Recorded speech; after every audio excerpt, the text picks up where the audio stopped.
جب زیادہ لوگ بیوقوف ہوں گے تو وہ ایک بیوقوف کو بنا لیں گے، ان میں سے زیادہ لوگ جب بے ایمان ہوں گے تو ایک بے ایمان کو ہی بنائیں گے نا. اور ہم بالکل ایسا ہی ہو رہا ہے ہمارے یہاں. تو جاہلوں کے جاہل میرے سامنے پالیٹکس میں آتے رہے. ڈرگ ڈیلر تھے، ان کے اوپر اخباروں میں لکھا گیا، وہ ایم پی اے تھے، پرائم منسٹر کے بڑے قریبی لوگ تھے، ان کو دسترخوان پہ بٹھا کے لائن میں لگا کے کھانا دیتا ہے وہ ساری زندگی، اس کو ووٹ دیتے ہیں. تو اس لیے یہ ڈیموکریسی کا ماڈل بڑے عرصے سے میں ڈیبیٹ کر رہا ہوں کہ یہ ہمارے جیسے ملکوں کے لیے سوٹ نہیں کرتا. ویورز، علی گڑھ انسٹیٹیوٹ آف پولیٹیکل لیڈرشپ سے آج ہم یہ ڈسکس کریں گے کہ پاکستان میں ہم کہتے ہیں کہ ڈیموکریسی ہے، کیسی ہے، ہائیبرڈ ہے، نہیں ہے، کتنی دیر رہی، کتنی دیر ہماری نان پولیٹیکل لیڈرشپ رہی، اور جب پولیٹیکل لیڈرشپ بھی ہے تو کیا وہ واقعی میں ڈیموکریسی ہے یا شام ڈیموکریسی. ہم ویسٹ کو دیکھیں تو آج ویسٹ میں بھی ہمیں ایک ڈکلائن نظر آتا ہے. میرٹ کا، لوگوں کے لیونگ کے ایشوز ہیں، لوگوں کے روزمرہ کھانے پینے اور جابز کے ایشوز ہیں.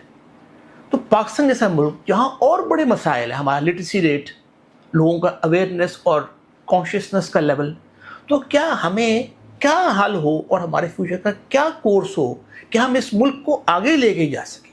آج ہم اس پہ ڈسکس کریں گے. ڈاکٹر صاحب، آپ اس کا کیا حل دیکھتے ہیں کہ ہمیں کیسی ڈیموکریسی چاہیے جس سے پاکستان آگے جائے؟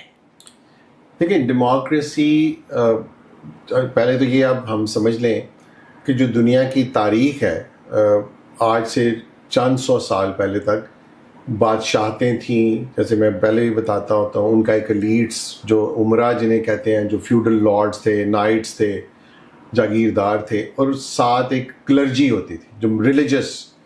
تو یہ پارٹ تھا ایک نیکسٹ، تینوں کا ایک ٹرائنگل تھا جو ایک عام عوام پہ رول کرتے تھے، جسے انگریز سرفس کہتے تھے، پیزنٹس کہتے تھے، ہمارے یہاں مزدور، کسان اور اس طرح کے لوگ. تو مڈل کلاس بہت کم ہوتی تھی. تو یہ تینوں ایکسپلائٹ کرتے تھے، اور جو ریلیجس تھے وہ ان کو بتاتے تھے کہ یہ ڈیوائن لوگ ہیں، جو حکمران ہے، بادشاہ ہے، خلیفہ ہے، کنگ ہے، یہ سارے ڈیوائنلی اورڈینڈ ہیں اور خدا نے ان کو چنا ہے. اس لیے تم ان کے سامنے کوئی آواز نہ اٹھاؤ اور صبر کرو. اور ایسا صدیوں ایسے رہا. اس وقت کے کچھ تھنکرز ہوتے تھے جو آوازیں اٹھاتے تھے، لیکن ان کی آواز اٹھ ہی نہیں پاتی تھی اور وہ بیچارے کرش ہو جاتے تھے یا بول بول کے مر جاتے تھے. ماڈرن ایج میں جب پرنٹ کا میڈیا آیا، پرنٹ کی انوینشن ہوئی، اس وقت جو ایسے اسکالرس تھے، انہوں نے اپنی رائٹنگز لکھنا شروع کی. عوام کے اندر ایک اویکننگ آئی کہ ہمارے بھی کچھ رائٹس ہیں، ہمیں بھی کچھ آگے بڑھنے کے مواقع ملنے چاہیے. جس کے بعد ایک جدوجہد ہوئی، اور اس اسٹرگل میں پھر ہم نے دیکھا کہ ڈفرینٹ ریولوشنز آئے. امریکن ریولوشن ہے، گلوریس ریولوشن ہے، فرینچ ریولوشن ہے. ریلیجن جو کرسچینٹی تھی کیتھلک، اس کے اگینسٹ ایک ریولوشن آیا پروٹیسٹنٹس کا. اور اسی طرح دنیا پھر چینج ہوئی. وہ ایک ڈیموکریسی کا ماڈل ڈیولپ ہوتے ہوئے کچھ صدیاں لگی. میں اس کو اس طرح دیکھتا ہوں کہ ویسٹ کا ڈیموکریسی کا ماڈل اس لیے سکسیسفل ہو گیا کہ اس تک آنے تک ویسٹ بہت رچ ہو چکا تھا. جب یہ دنیا چینج ہوئی، پھر امریکہ کی ڈسکوری ہوئی، تو ویسٹ کے پاس بہت اپرچونٹی آئیں اپنے بزنسز ڈیولپ کرنے کی، اپنی کمپنیز ڈیولپ کرنے کی. اور اسی کو سپورٹ کرنے کے لیے انہوں نے پھر ایجوکیشنل انسٹیٹیوٹس بنائے اور ٹریننگ انسٹیٹیوٹس بنائے. تو ان کے یہاں ایک بہت بڑی پڑھے لکھے لوگوں کی لاٹ بھی بنتی گئی، ایکسپرٹس کریٹ ہوتے گئے. اور ایٹ دا سیم ٹائم وہ جو مرچنٹ کلاس تھی وہ بہت گرو، مڈل کلاس، ہاں جی، وہ بہت گرو کر گئی. تو انہوں نے پھر جو کنگز تھے ان سے جو حکومت تھی اس میں اپنا شیئر لیا، اور آہستہ آہستہ کنگز کی جو پاور تھی وہ کم ہوتی گئی اور مرچنٹ کلاس کی پاور بڑھتی گئی.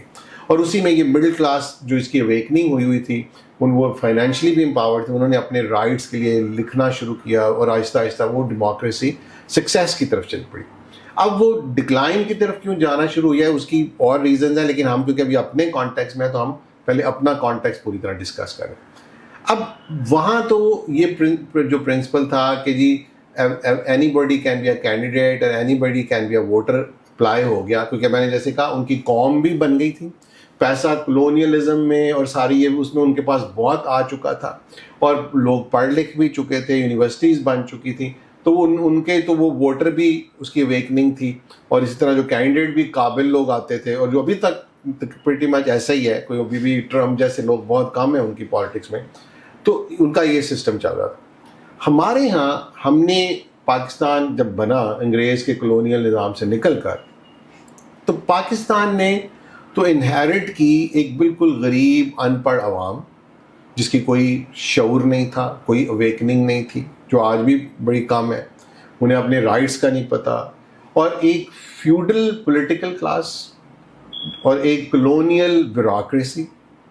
انہوں نے عوام کو, جو کہ عوام پہلے ہی بالکل جیسے میں نے کہا کہ انہیں کوئی شعور نہیں تھا, اور انہوں نے انگریز کو دیکھا تھا کہ وہ کس طرح سارے سسٹم کو ایکسپلائٹ کرتے ہیں, ان کے اپنے ایک لائف سٹائلز ہیں, وہ اس کے مطابق رہتے ہیں کیونکہ وہ تو رول کرنے آئے تھے. انہوں نے اسی کا فائدہ اٹھاتے ہوئے اپنے لیے وہی پاور جو انگریز نے ایک کالونی کے لیے رکھی ہوئی تھی, وہی اپنا لائف سٹائلز, وہی پرک سب اپنے دیے. ہونا تو یہ چاہیے تھا کہ اسی وقت جی او آر کو سمیش کر دیا, جیسے انڈیا میں پرنسلی اسٹیٹ ختم کر دی, اور کئی جو دنیا جہاں کلونیلزم تھا انہوں نے ان کی تمام چیزیں ختم کر دی. انہوں نے اسی جی او آر آج تک چل رہا ہے, آپ دیکھیں جا کر انہوں نے وہی چیزیں. آج بھی جو ڈی سی آفس ہوتے ہیں چھوٹے شہروں میں وہ 60 کنال کے ہوتے ہیں, اور یہی سارا ان کا سسٹم, گاڑیاں وہ, اور یہ غریب ملک تھا اور انہوں نے یہ سب کچھ کیا. تو ڈیموکریسی کے نام پہ وہ فیوڈل جو تھے, ہمیں پتہ ہے وہ کیسے مینیپولیٹ کرتے ہیں اپنے علاقوں کو برادری کی بیس پہ, دھڑے کی بیس پہ, اور ان کا ایک پورا ہولڈ ہوتا ہے, اور ایک کرپٹ نظام چل رہا ہوتا ہے, اور وہ لوگوں کو پتہ ہے کہ اس کرپٹ نام سے ہمارا سروائیول صرف ان کے ساتھ ہے, ہم نے اس لیے انہی کو ہی ووٹ کرنا ہے. تو اور پھر ہر الیکشن میں ایک تو نیشنل لیول پہ دھاندلی ہوتی ہے, ایک ریجنل لیول پہ ہوتی ہے, ہر حلقے میں وہ لوگ پاورفل لوگ کرتے ہیں. اور پھر ہم نے دیکھا کہ گنڈے بدماش سب اس پالیٹکس میں آتے گئے, اور عوام نے انہی کو اپنا لیڈر بھی بنا لیا, اور وہ پھر ہمارے دانشور بن کے ہمیں لیکچر بھی دیتے ہیں, ہم ان کی شکلیں دیکھتے ہیں کیونکہ ہم کئیوں کو پرسنلی جانتے ہوتے ہیں, ان کے علاقوں میں ان کی کیا ریپوٹیشن ہے, ان کو رساگیر سمجھا جاتا ہے, وہ ڈرگز کے اڈے چلاتے ہیں. لیکن ایون لاہور کے اندر میں آپ کو بتا سکتا ہوں ود ایویڈنس کہ لاہور کے اندر حلقے ہیں جس کے اندر یہ جو پالیٹیشین ہیں یہ ڈرگز کے اڈوں کو پورا بیک کرتے ہیں, سپورٹ کرتے ہیں, لیکن عوام اتنی بیوقوف ہے. تو یہ جو ارسطو نے اس وقت جب ڈیموکریسی کی گریس میں بات ہو رہی تھی, اسپارٹا میں, 2500 سال پہلے, کیونکہ یہ سب سے پہلے یہ ایتھنز اور اسپارٹا میں اس کی ڈبیٹ ہوئی ہے. تو ارسطو نے اس وقت کہا تھا کہ ڈیموکریسی میں جو جس کو ہم اردو میں بولتے ہیں کہ بندوں کو گنا کرتے ہیں تولا نہیں کرتے, کہ اس نے کہا کہ جب زیادہ لوگ بیوقوف ہوں گے تو وہ ایک بیوقوف کو بنا لیں گے, ان میں سے زیادہ لوگ جب بے ایمان ہوں گے تو ایک بے ایمان کو ہی بنائیں گے نا. اور ہاں بالکل ایسا ہی ہو رہا ہے پاکستان میں اس وقت. تو سوکریٹیز نے بڑی اچھی بات اس وقت کہی تھی کہ اگر تم لوگوں نے ایک کیپٹن ہوتا ہے شپ کا, وہ تم ووٹوں سے تو نہیں گنتے, اسے تو تم ڈھونڈتے کہ کون ہے جو سب سے قابل ہے. تو جب ملک کا جو شپ ہے جس نے اس کو چلانا ہے اس کو آپ ووٹوں سے گنتے ہیں, اور ووٹ دینے والا کون ہے وہ ہمیں سب پتہ ہے کہ وہ اس بندے کو بیچارے کو تو کوئی شعور ہی نہیں ہے, جس کو جو لینے والا ہے, جس کو آپ بے نظیر انکم سپورٹ پروگرام میں 10,000 روپیہ دے دیتے ہیں, وہ پوری فیملی ساری زندگی آپ کو ووٹ کرتی ہے. اسی طرح جو ان کو دسترخوان پہ بٹھا کے لائن میں لگا کے کھانا دیتا ہے وہ ساری زندگی اس کو ووٹ دیتے ہیں. تو اس لیے یہ ڈیموکریسی کا ماڈل بڑے عرصے سے میں ڈبیٹ کر رہا ہوں کہ یہ ہمارے جیسے ملکوں کے لیے سوٹ نہیں کرتا. ہمیں اپنے حالات کے مطابق طریقے سے یہ ماڈل اپنانا ہوگا. اب یہ ماڈل کیا ہوگا اس کے اوپر اگر ہم ڈبیٹ کریں, مجھے پتا ہے بہت سے لوگ ہوں گے. سب سے پہلے تو کینڈیڈیسی, الیکشن لڑنا کس نے, اس کے اوپر بہت سخت کرائٹیریا ہونا, اسکروٹنی. ٹھیک ہے, ہم اس کے لیے کوئی کرائٹیریا نہیں بناتے, ہمیں عوام کو بیوقوف بناتے ہیں کہ جی وہ مشرف صاحب نے ایک بڑے ہم پہ کیا تھا احسان کہ میں نے 12 BA پاس کر دیا. ہمیں پتہ ہے ہمارے BA پاس کا کیا حال ہوتا ہے. اس بیچارے کو پہلے تو کہتے ہوتے انگریزی نہیں لکھنا آتی, اب اسے اردو بھی نہیں آتی. وہ BA پاس بھی انہوں نے ہمارے ساتھ ہٹا دی کہ انہیں پتا تھا کہ ہمارے جو سارے زیادہ لوگ ہیں جن کو ہم نے اندر گھسیٹنا ہے لگام سے باندھنا ہے, وہ تو BA بھی نہیں ہے, اور ہمیں انہیں کے بیوقوف بنا کے آگے چل رہے ہیں.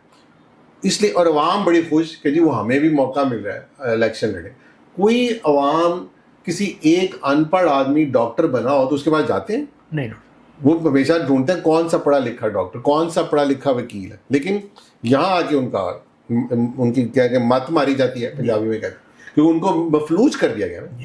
تو پاکستان میں میرے خیال میں جو ڈیموکریسی کا ماڈل ہوگا, کیونکہ میں پھر اگزامپل اس کی ایک اور بھی دے دوں, ہم اپنے یہاں تو کہتے ہیں ڈیموکریسی چلی نہیں, اب اسٹیبلشمنٹ نے بار بار ڈیریل کیا اس لیے گرو نہیں کی. انڈیا میں تو چلی ہے نا. چلیے, انڈیا میں بھی جو نظام ہے وہ آج تک کرپٹ ہے. انڈیا کی بیوروکریسی کرپٹ ہے, عدالتیں کرپٹ ہیں, کیسز جائیں آپ ان کی موویز دیکھ لیں کچھ انہوں نے بنائی, لوگ بیچارے رول رہے ہیں عدالتوں میں, فیصلے ایسے ہی ہماری طرح کا سسٹم ہے, برا حال. سرکاری ہر ادارے میں رشوتیں چلتی ہیں. ان کی جو اکنامک ترقی ہے اس کی اور وجوہات ہیں, اس پہ ہم علیحدہ بات کر سکتے. میں سسٹم کی بات, عام عوام وہاں سفر کر رہی ہے, وہاں پہ ادارے مضبوط نہیں ہیں, کیونکہ پولیٹیشین ایسے ہی تھے. وہ لوگ وہی کہ ہر بندہ ووٹ کرے گا, ہر بندہ کھڑا ہو. آج ہم دیکھ رہے ہیں کہ وہاں جو ایک ہندوتا کا کس طرح انہوں نے اس کا ایکسپلائٹ کر کے عوام کو وہاں پہ انڈیا کا کیا حال کر دیا. ایک جو so called liberal secular democracy تھی اس کو انہوں نے کیا بنا دیا, گاندھی اور نہرو والی میں وہی کہتا ہوں انہوں نے اس کا کیا روپ بدل دیا اور سسٹم ہاسٹیج کر لیا. تو اس کا مطلب ہے کہ ڈیموکریسی چلنے سے بھی پاکستان جو جس طرح انڈیا میں چلی ہے اس نے بہتر نہیں ہونا تھا. اور آج اگر اسی ماڈل پہ اسٹیبلشمنٹ پیچھے ہو جائے تو آپ دیکھیں گے کیا ہوگا. پھر یہ جو لوگ کریں گے ہمارے ساتھ, یہ جو جس طرح کے پولیٹیشین ہم نے ڈھونڈے ہوئے ہیں ہمارے اوپر مسلط ہیں, یہ پھر جو آپ کے ساتھ کریں گے یہ دنیا دیکھے گی. اس لیے اس کا ماڈل اللہ کرے کہ کسی ہمارے اسٹیبلشمنٹ کو یہ ہوش آ جائے, اور اللہ کرے کسی اور بڑوں کو آ جائے, لیکن ان کو نہیں آئے گا, یہ عوام ہی کر سکتے. ڈاکٹر صاحب پھر کس طرح کا ماڈل آپ دیکھتے ہیں جو پاکستان کو آگے لے کے جا سکے؟ دیکھیں اس وقت جو موسٹ سکسیزفل جو ماڈل چلے ہیں نا, وہ تو آپ کو پتہ ہے ایک سنگاپور کا چلا ہے اور چائنا کا چلا ہے.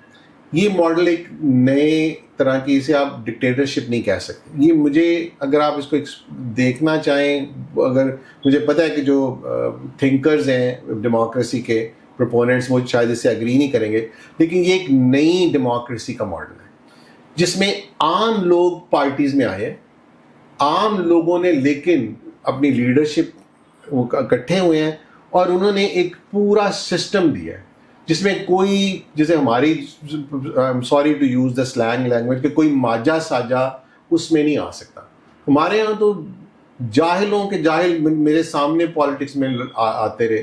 ڈرگ ڈیلر تھے, ان کے اوپر اخباروں میں لکھا گیا, وہ ایم پی اے تھے, پرائم منسٹر کے بڑے قریبی لوگ تھے, میں نام نہیں لے رہا پھر وہ ایشو آ جاتا ہے. تو میں جو بتانے لگا ہوں کہ انہوں نے کہا کہ جی صرف ایلیجبل لوگ ہی پالیٹکس میں آئیں گے, اور ایلیجبل لوگوں کے لیے انہوں نے کرائیٹیریاز بنائے, ان کے لیے پورے ادارے بنائے ٹریننگ کے. اس نے لی کوان یو نے سنگاپور میں میرٹ ڈیموکریسی کا کانسیپٹ دیا کہ بغیر ایک میرٹ کے لوگ جو ہیں وہ اوپر نہیں آ سکیں گے. یہی چائنا فالو کر رہے ہیں, اور وہ جیسے ہم پہلے ڈسکس کر چکے ہیں کہ ان کے پاس اس وقت سینکڑوں ادارے بن چکے ہیں پولیٹیکل ٹریننگ کے, جس کے اوپر نیچے سے لے کر اوپر تک لوگوں کی ٹریننگ ہوتی ہے, پھر ان کو وہ سسٹم میں آنے دیتے ہیں. تو پاکستان کو اگر تو ہماری اسٹیبلشمنٹ, کیونکہ اسی کے پاس پاور ہے, یہ کر سکے ملک کی بہتری کے لیے, یہ ملک 10 سے 15 سال میں بہت آگے بڑھ جائے گا. کیونکہ مجھے ایک ادارہ جو ہوتا ہے نا, اس پہ اگر آپ قابل لوگوں کو بٹھا دیں تو وہ کتنے بھی برے حال میں وہ اس کو اگلے کچھ سالوں میں لے جاتا ہے, اور ایسی بہت سی مثالیں. اسی طرح اگر یہ نہیں ہوگا تو یہ عوام کو, جیسے ہم بار بار کہہ رہے ہیں, عوام کو اوپر آنا ہوگا. عوام کو اپنے کرائیٹیریاز بنا کے ان پولیٹیکل لیڈرز کو سلیکٹ کرنا ہوگا جو اوپر آ کے ایک نظام بنائے. ہر آدمی کو ووٹ کا یا تو رائٹ نہیں ہونا چاہیے, یا اگر رائٹ ہو لیکن جو قابلیت والے لوگ ہیں ان کے ایک ووٹ کی کاؤنٹ زیادہ, وہ 2 ہو یا 3 ہو. عام آدمی ہے جس کی یہ کرائیٹیریا میٹ نہیں کرتا, اس کا 1 ہو, تب جا کے ہم رائٹ فل لوگوں کو اوپر لا سکیں گے. اگر آپ رائٹ فل لوگوں کو نہیں لے کے آئیں گے تو آج آپ اسٹیبلشمنٹ کو سائڈ پہ کر دیں, آپ دیکھیں گے کہ یہاں پہ ماجوں ساجوں کا ایک دنگل ہوگا. ہم اس کی مثالیں دیکھ چکے ہیں نا, ہم نے 90s میں دیکھا ہے.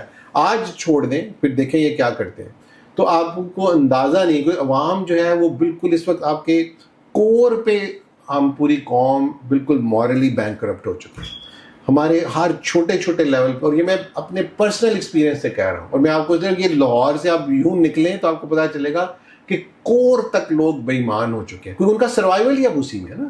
اس کو پٹواری کو ہم سب برا کہتے ہیں, پٹواری کو تنخواہ ملتی ہے 40,000 روپے, وہ کیا کرے گا اس میں, کہاں بچوں کو پڑھائے گا. تو اب دوسری طرف جب وہ جاتا ہے تو اس کی انکم کروڑوں میں ہو سکتی ہے، تو وہ کیوں نہیں کرے گا؟